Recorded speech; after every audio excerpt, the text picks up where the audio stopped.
Baroness Cox, if I could start with you. You've just come back from Kachin. What did you see?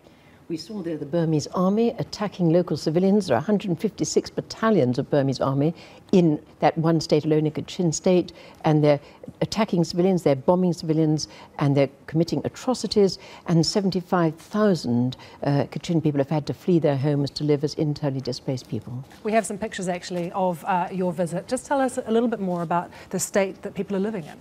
Well, it's heartbreak land, it's terror.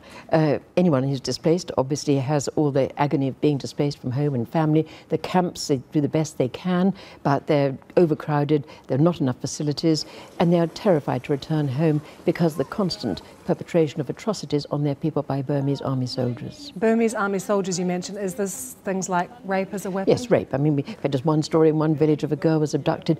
The Burmese army was in sight of the village. They were on the top of the hill. They tied the girl to the post. She was laughed at, she was taunted, she was taken away for repeated, presumably rapes, and eventually disappeared. The villagers could see all that happening. Agony.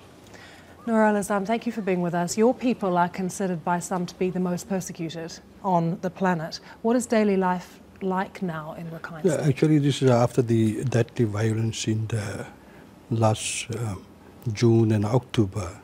About 140,000 people displaced.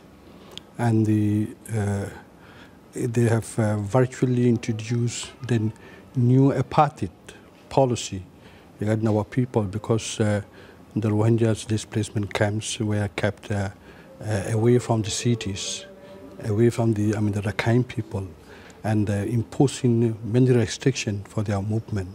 And actually the children has no access to education, even madrasa education as well.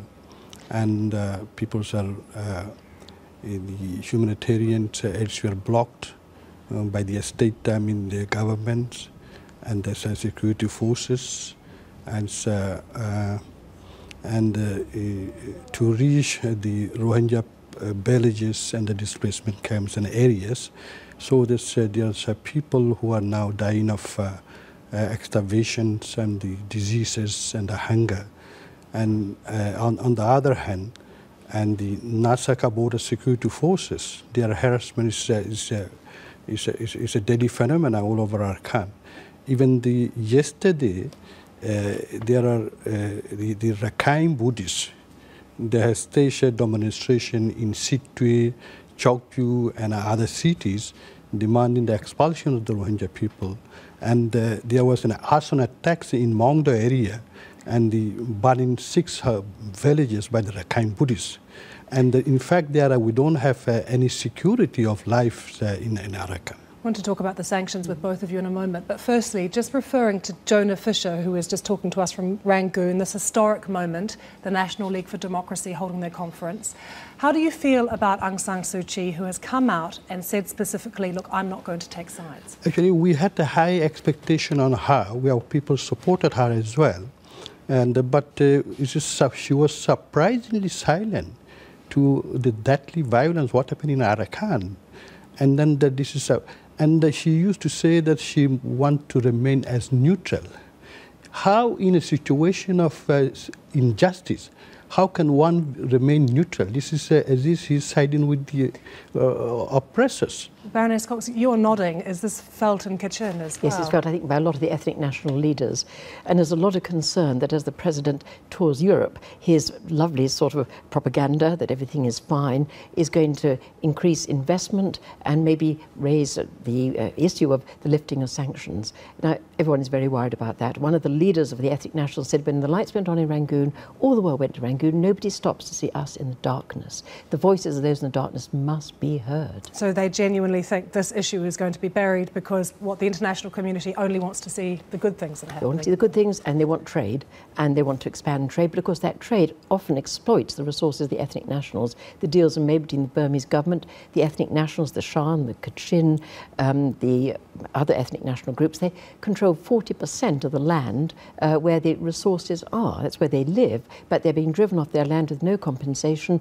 as IDPs, and they're really worried that new dams will be built, new exploitation take place, and they will suffer. Presumably it's not just their land being taken off them, it's the environmental degradation of their land as well. It's the destruction of the water supplies, the contamination of the water, the building of pipelines, and the confiscation of a lot of their resources, such as timber, teak, and land. So I want to ask you both what you think should happen then in terms of international sanctions. Baroness Cox. Well, certainly they're suspended at the moment. They're not lifted by Europe. They certainly should not be lifted. Well, exactly. I mean, we just had Thein saying this week, once and for all, we are the poorest country in the world, please lift sanctions. My passionate requirement in response to that is look at the reality of what's happening to 40%, the ethnic national population of Burma, and do not lift those sanctions until there is peace, justice, equality, freedom for all the peoples of Burma, plus the recognition of citizenship status for the Rohingya people.